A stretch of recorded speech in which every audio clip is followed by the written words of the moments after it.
นี่ค่ะวันนี้เราได้มะระลูกใหญ่มาแล้วมีคนขอกันเข้ามาเยอะเลยว่าทำอย่างไรที่จะทำแกงจืดมะระไม่ให้ขมวันนี้นะคะเราจะมาทำมะระเพื่อให้คนได้กินพร้อมกันทั้งครอบครัวเป็นขมที่อร่อยวันนี้ครัวชั้นสูงจะมาสอนทำแกงจืดมะระยัดไส้ค่ะการอยู่ที่สูงไม่ใช่เรื่องง่ายเพราะยิ่งอยู่คอนโดสูงก็ยิ่งห่างไกลจากอาหารวันนี้ป้าป้อมจะมาทำให้เห็นว่าครัวเล็กๆในคอนโดก็ทำอาหารดีๆได้ใช้งบไม่สูงและทำให้ชีวิตบนที่สูงขึ้นได้อีกขึ้นไปค่ะขึ้นไปครัวชั้นสูงกัน High Zone Kitchen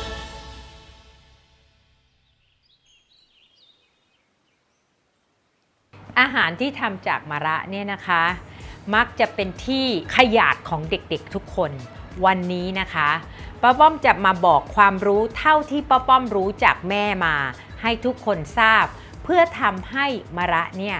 ขมน้อยลงข้อแรกเลยแม่บอกว่าการเลือกมะระให้เลือกตาห่างๆถ้ามะระคลุขระแบบถี่ๆแม่บอกว่าจะขมกว่าแล้วการทำมะระเนี่ยให้เกิดแรงกระแทกน้อยที่สุด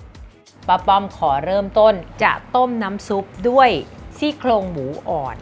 มีเนื้อให้เรากินหลังจากที่สุกแล้วได้อีกน้ำซุปพื้นฐานของป้าป้อมมีแค่กระดูกหมูและเกลือก่อนค่ะเดี๋ยวเราจะมาปรุงรสทีหลังตอนนี้เราต้มกระดูกหมูกับเกลือเพื่อดึงรสชาติที่ดีที่สุดของเขาออกมาค่ะ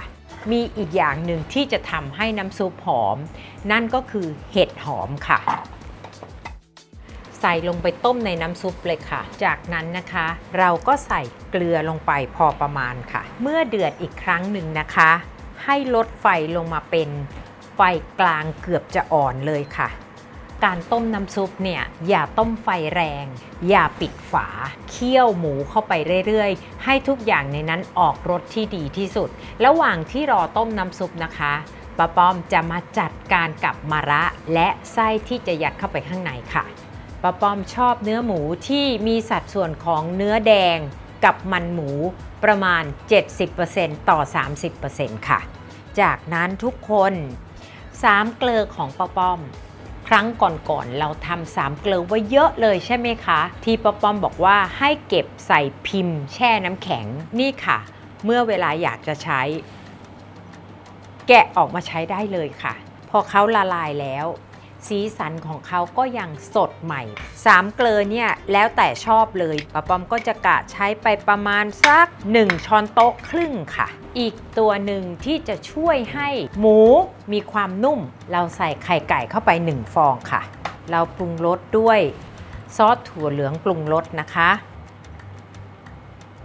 ซีอิ๊วขาวค่ะเราคนส่วนผสมให้เข้ากันจนเป็นเนื้อเดียวใช้เวลาหน่อยนะคะกว่าที่เนื้อหมูจะดูดของเหลวทั้งหมดเข้าไปค่ะการใส่ไข่ไก่เนี่ยนะคะนอกจากจะช่วยให้เนื้อหมูนุ่มแล้วไข่ไก่ยังเป็นตัวประสานให้เนื้อหมูเกาะกันแน่นอยู่ในไส้มะระด้วยค่ะจำได้ไหมตอนที่ป้าป้อมทำ3เกลอป้าป้อมบอกว่าพริกไทยไม่ต้องใส่มากก็ได้ถ้าเราต้องการให้มันหอมขึ้นเรามาเติมทีหลังได้ค่ะคนจนเป็นเนื้อเดียวกันประมาณนี้นะคะเราปรุงหมูเรียบร้อยแล้วนะคะพักไว้ก่อนคราวนี้เราจะมาจัดการกับมะระกันค่ะป้าป้อมตั้งน้ำร้อนรอไว้เลยเพื่อไม่ให้เป็นการเสียเวลานะคะเราต้องการแว่นแค่ไหนตามใจชอบเลยนะคะตัดให้หน้าเสมอกันให้ตรงก่อนเป็นท่อนประมาณขนาดนี้ค่ะในส่วนที่เป็นมะระยัดไส้นะคะป้าป้อมจะคว้านไส้ในออกค่ะด้วยมีดเล็กแบบนี้นะคะสอดเข้าไปให้ตรงๆหมุนตามเนื้อในสีขาวไปก่อนนะคะเดี๋ยวไม่หมดเรามาเก็บได้อีกทีนะคะแบบนี้ก่อนนะคะแล้วคราวนี้ล่ะค่ะเราก็มาไล่เก็บเนื้อขาวด้านในตัวนี้ล่ะค่ะที่แม่บอกว่าถ้าเราขูดไม่หมดเนี่ยมันจะเป็นตัวที่ทำให้ขมนะคะอีกวิธีหนึ่งสามารถใช้ช้อนขูดก็ได้ค่ะจนกว่าเขาจะเกลี้ยงแบบนี้นะคะ เมื่อเราเตรียมมะระเรียบร้อยแล้วนะคะ เราจะลวกมะระกันล่ะค่ะเราจะลวกเพื่อให้คายความขมลงระดับหนึ่งก่อนบางคนต้ม2 ครั้ง 3 ครั้งกลิ่นและความขมที่เป็นเสน่ห์บางๆของมะระจะหายไปเราแค่ลวกน้ำเดียวสำหรับป้าป้อมนะคะเตรียมน้ำอุณหภูมิห้องไว้1 กะละมังค่ะการลวกเพื่อเอาความขมออกใช้เวลาประมาณ 3-5 นาทีได้เลยค่ะส่วนน้ำที่ต้มมะระนะคะเราจะรุมไฟไว้ก่อนคราวนี้เราจะมาจัดการยัดไส้มะระค่ะวางเลยค่ะแล้วป้าป้อมก็จะเอาหมูใส่ลงไปตรงกลางให้เต็มนะคะเราใส่ลงไปแบบนี้นะคะป้าป้อมจะเอาน้ำซุปที่เราต้มไว้นี่แหละค่ะไปหล่อที่ข้างก้นหน่อยหนึ่งจากนั้นเราจะนำไปนึ่งนะคะวางลงไปปิดฝาและลดไฟลงค่ะถ้าไฟแรงเกินไปไข่จะสุกเร็วแล้วมันจะฟุออกมาด้านนอกการที่เอาไปนึ่งเนี่ยเราจะทำให้มะระกับหมูจับตัวกันดีถ้าเราใส่ลงไปต้มเลยเนี่ยหมูที่ยังไม่สุกอาจจะแตกหลุดออกมาได้ค่ะน้ำซุปเนี่ยถ้าใครชอบกลิ่นของพริกไทยเม็ดกระเทียมหรือรากผักชีก็ใส่ลงไปได้ค่ะแต่ป้าป้อมมีกลิ่นของ3 เกลออยู่ในหมูสับแล้วป้าป้อมก็เลยเลือกที่จะไม่ใส่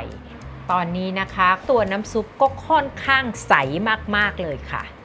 เราใช้เวลานึ่งไปประมาณ 20-25 นาทีแล้วตอนนี้ป้าป้อมจะย้ายมันลงไปในน้ำซุปเห็นไหมคะมะระยัดไส้ที่เซ็ตตัวเรียบร้อยแล้วมันจะเป็นแบบนี้ค่ะส่วนน้ำซุปที่เหลือนะคะป้าป้อมจะใส่กลับลงไปเพราะว่ากลิ่นรสมันเต็มที่เศษของไข่สุกอยู่ในนี้เราควรต้องกรองค่ะเรียบร้อยแล้วถึงเวลาต้องปรุงรสแล้วค่ะตอนนี้ป้าป้อมเชื่อว่าน้ำซุปจะหอมกลิ่นกระดูกหมูเต็มอีกอย่างเดียวที่เราอยากจะปรุงก็คือซีอิ๊วขาวค่ะเพราะว่าตัวซีอิ๊วขาวเขาจะมีกลิ่นหอมถั่วเหลืองหมักโอ้โหป้าป้อมจะบอกว่าน้ำซุปเรานะคะ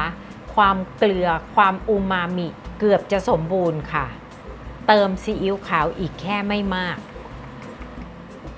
หลังจากนี้นะคะเราสามารถต้มต่อไปเรื่อยๆให้มะระเนี่ยเขามีความนุ่มกว่าเดิมถ้าใครอยากเพิ่มน้ำก็เพิ่มไปได้เลยค่ะแล้วก็ปรุงรสเพิ่มเอาจริงนะเขาก็ยังมีกลิ่นและแตะความขมเบาๆของมะระอยู่แต่สำหรับป้าป้อมถือว่าเป็นความขมที่อร่อยค่ะเพราะเป็นความขมที่จบแล้วหวานอยู่ในปากถ้าใครต้องการให้เปื่อยกว่านี้ก็ต้มต่อไปเรื่อยๆนะคะแต่อย่าลืมว่าเมื่อต้มต่อไปเรื่อยๆมะระก็จะเปื่อยลงไปอีกมันก็จะไม่เป็นรูปทรงของมะระยัดไส้ขอเตือนไว้ตรงนี้ก่อนค่ะ